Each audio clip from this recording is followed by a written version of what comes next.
اللہ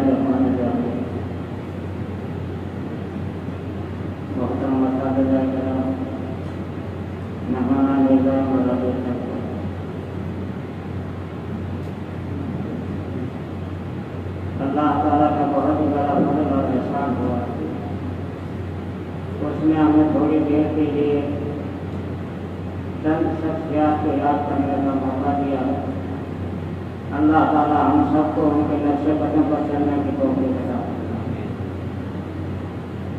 ہمیشہ مجلس ادا کرتی ہے، وہ مجلس خوشیوں سے بھری ہوئی رہتی ہے۔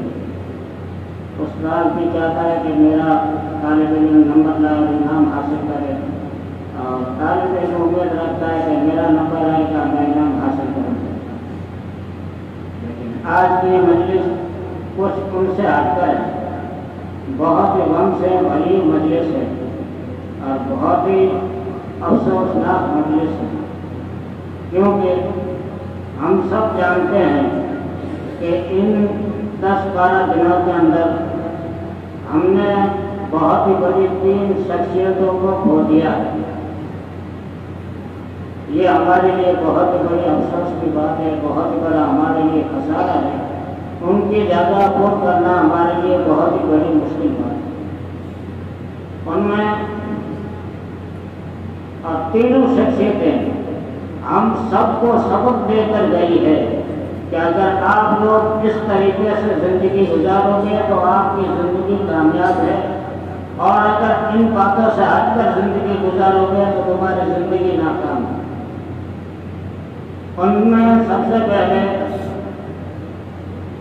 48 سالہ حضرت حافظ محمد رمضان صاحب رحمۃ اللہ علیہ، جن کی پوری زندگی اس ادارے کے اندر گزری۔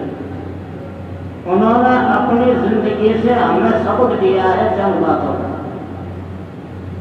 ان میں سب سے پہلے ان کا سبق یہ ہے کہ ان کے پاس وقت کی بہت ہی بڑی پابندی تھی، چاہے سردی ہو، گرمی ہو، برسات ہو، ایسا ہی موسم ہو، وقت کی اتنی پابندی میرے خیال سے آج کے زمانے میں کوئی کر ہی نہیں سکتا، نہ تو گھنٹے سے پہلے نہ گھنٹے کے بعد، ٹائم ٹو ٹائم۔ ایسا نہیں کہ ایک ہفتہ، مہینہ نہیں، پوری زندگی ان کا یہی معمول تھا۔ دوسرا، قرآن کریم کے تو عاشق تھے ہی، چروائے تھے، چروائے سے نکل کر انہوں نے قرآن کریم کی تعلیم حاصل کی، اور پھر حاصل کر کے جس قرآن کو پھیلانے میں لگے تو پوری بلودی علاقے کی تحصیل نہیں بلکہ پورے راجستھان کو بتلا دیا کہ واقعی حافظ صاحب کی قرآن کی خدمات قابل قبول ہے، اور انہوں نے اپنی خدمت کو قبول کروا کے بتلا دیا۔ آج ان کے ہزاروں شاگرد یہاں پر موجود ہے کہ حضرت حافظ صاحب کی کتنی فکر تھی اور کس محبت کے ساتھ وہ اپنے طلبا کو تیار کیا کرتے ہیں۔ اتنا ہی نہیں، دن میں کم سے کم وہ 9-10 بارے پڑھا کرتے تھے۔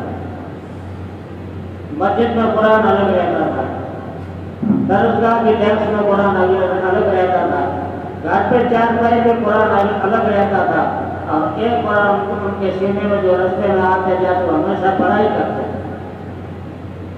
اور پھر جب میرے پاس بیٹھتے تھے مجھے کہتے تھے مولوی صاحب زندگی جا رہی ہے لیکن کام کچھ نہیں ہوتا۔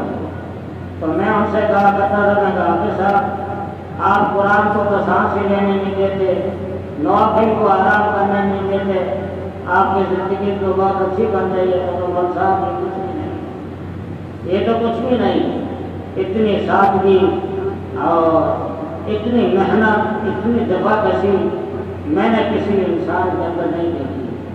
اور ہم سب نے دیکھا 2 سال سے پیشاب کی شکایت تھی، نلی لگی ہوئی تھی، لیکن کبھی آپ نے دیکھا کہ پیچھے کے سب میں کھڑے ہیں، آگے کے سب میں۔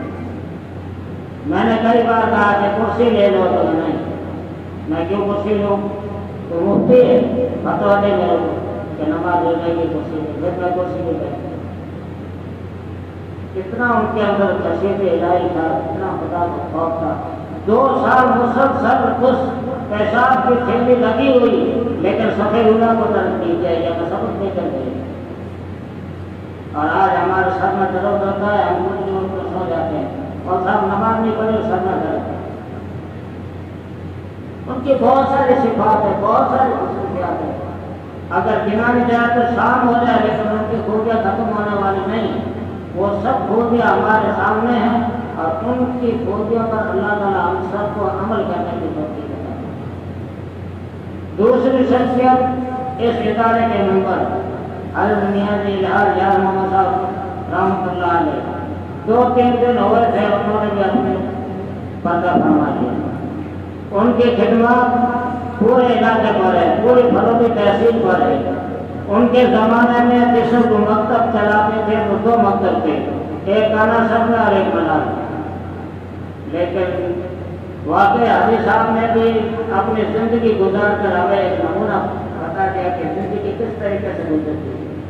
جب ہم لوگ ان کے جنازے میں پہنچے، رات کا وقت، اندھیرا اور ہوا کا نام و نشان نہیں، لیکن جو میں نے وہاں لوگوں کی بھیڑ دیکھی، جنازے میں جو لوگ جمع ہوئے ہیں، وہ اس بات کی نشاندہی کرتی ہے کہ وہ اللہ کے مقبول بندے ہیں۔ پاؤں رکھنے کی جگہ نہیں تھی، پورا میدان بھر گیا، پتہ نہیں 17، 18، 17، 21 سب ہے، میں کچھ نہیں کہہ سکتا۔ اس گرمی کے اندر میں کہتا ہوں کہ اگر کسی اور کا کوئی انتقال ہوتا نا تو کوئی جاتا، کوئی اتنی گرمی تھی، 7 مارچ کو آتے تھے لوگ، گاڑی میں ایسی چلا کے بیٹھے تھے، لیکن ان کے جنازے میں اس طریقے سے۔ اور جب مغرب کے وقت میں نے ان کا چہرہ دیکھا، 4 دن پہلے میں ان کی عیادت کر کے آیا تھا، اور انتقال کے بعد جب میں وہاں پہنچا ان کے چہروں کو دیکھا، واللہ میں نے میری زندگی میں کبھی ایسا چہرہ ہنستا اور کھلتا ہوا نہیں دیکھا جو ان کے چہرے پر نور نظر آ رہا۔ یہ چاہتا تھا کہ میں بار بار دیکھوں، بار بار دیکھوں۔ جب قبرستان پہنچے تو میرے دل میں پھر خیال آیا کہ ابھی اگر کوئی یہاں بیٹھ کر آتے گاؤں ان کے چہرے کو دیکھتا ہوں۔ معلوم کیا ہوا، اللہ کے بہت بڑے نیک اور مقبول ترین بندے تھے، اور اتنی سادگی اور عوام سے کوئی ذات پات کا مطلب نہیں، اتنی محبت، ہر قوم آتے سب قوم، اور ہر ایک کی آنکھیں نم تھی۔ اللہ تعالیٰ نے ہم سے پتہ نہیں کیسی قربانی کی۔ تیسری شخصیت جو جوانی کرتے ہوئے ہم نے کھوٹی ہے وہ مولانا عبدالرب صاحب رحمۃ اللہ علیہ۔ اس بنجر علاقے کے اندر، ساکڑے کے علاقے کو ہم سب جانتے ہیں، ابھی تک وہ دوپٹہ اور پجامے میں نہیں پہنتے تھے، ہندوؤں کی طرح وہ دھوتی پہنتے تھے، اور وہاں ان کے اندر دین کا تو نام نشان نہیں ہے، لیکن اللہ تعالیٰ نے تھوڑی سی زندگی سے ان سے کام لے لی، اور اتنی بہادری، اتنی ہمت ان کے اندر تھی کہ وہ کسی کام سے پیچھے نہیں ہٹتے تھے۔ چاہے تگاری کا کام آ گیا، پتھر اٹھانے کا کام آ گیا، کوئی بھی ادارے کا کام وہ فوراً اپنے ہاتھ سے کیا کرتے، اتنے وہ بات ہوتی، کسی بھی کام کو پیچھے نہیں آتے، اور اس علاقے کے اندر واقعی انہوں نے کام کیا ہے۔ اللہ تعالیٰ ان کی قربانی کو قبول کرے۔ جب انہوں نے کام کیا تو ان کے انتقال کے بعد ساکڑے کے لوگ آئے اور ان کے بھائی کو وہاں لا کر بٹھایا، بولے ہم اس کو لے جائیں گے، ان کے واقعی قربانی۔ دیکھو زندگی ہم سب کو جانا ہے، کوئی باقی رہنے والا نہیں ہے، لیکن جو سبق ہمیں ان 3 شخصیتوں نے دیا ہے، ہمیں اس پر غور و فکر کرنا ہے، اور ہمیں ان کے نقش قدم پر چلنا ہے، ہمیں ان کی طرح قرآن کریم کو اپنے سینے سے لگانا ہے، ہمیں وقت کی پابندی کرنا ہے، اور ہمیں پوری زندگی دینی اداروں کے اندر لگانی ہے۔ اللہ تعالیٰ ہم سب کو کہنے اور سننے سے زیادہ عمل کی توفیق عطا فرمائے۔ وقت کم ہے، مجھے تھوڑا جنازے میں جانا ہے، اس لیے مجلس ہی چلتی رہے گی، اور میں یہ جو میرے ذمہ داری تھی، میں میرے استاد حضرت مولانا عبدالرحیم صاحب کو سبق کر کے جاتا ہوں کہ جب تک مجلس ختم نہ ہو تو اس کی کمان سنبھالیں گے، اور انشاءاللہ یہ کام چلتا رہے گا۔ میں بہت ہی جلد کوشش کروں گا، واپس آ جاؤں گا، وہاں کا کھانا بھی تیار ہو جائے، تمام سارے علماء کا، مہمانوں کا کھانا بن جائے۔ Thanks for watching. Don't forget to like, comment, share and subscribe to Al Wahid channel.